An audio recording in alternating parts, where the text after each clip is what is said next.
Oh, ora ben bela de Sanjil. Ana ma 2007. 2007. Agora politique élection wakati la. Politique la. On a yɛrɛ kɔni bolo ko kungotigɛlaw de taara n'a ye. Ko ye ala mala tigɛ an yɛrɛ. Mais ko nana munumunu an ɲɛ b'a la réseau sanfɛ a bɛ zikiri da la u b'a la ko dɔ bɛ ka zikiri da ko Adama. A kɔrɔmuso tin ka bon tin man dɔgɔ. A kɔrɔmuso de wulila sisan ka taa f'a ba faso la.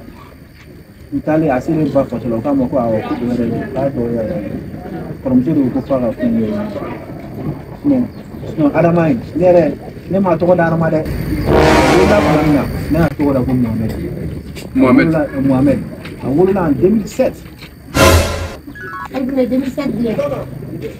Elle a gagné 2007 bien. Vraiment. A den tɛ Adama ye, a tɛ Adama dɔn, Adama t'a dɔn wa ne yɛrɛ t'a dɔn. Bon ni a b'o cogoya la sisan an ka jolita kɛ sen. Mais Adama, jɔn de ye fa yen nɔ? Wa jolita tɛ kɛ ne tɛ sɔn test ma, test tɛ kɛ parce que ne den ye Adama ye. N wolo den de don, a den tɛ. Adama jeli bɛ ta. Mɔgɔ nana k'a den Adama a tɛ mɔgɔ mugan bɔ. O bɛɛ ma taa ɲɛ ka to yan.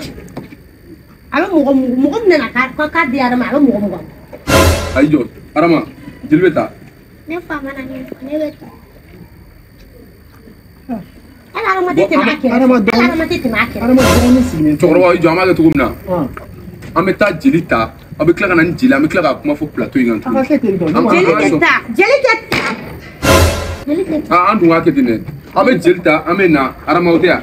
An bɛ jeli ta an bɛ na an yɛrɛ bɛ tila ka kuma fɔ plateau kan. Jeli tɛ taa Ala Adama tɛ tɛmɛ a yan. Ala Adama tɛ tɛmɛ. Ala Adama tɛ touché a la ka tɛmɛ. Ne den Adama ye n wolo den. Ne den de don. Adama ba tɔgɔ Fatumata a jamu ye Samake.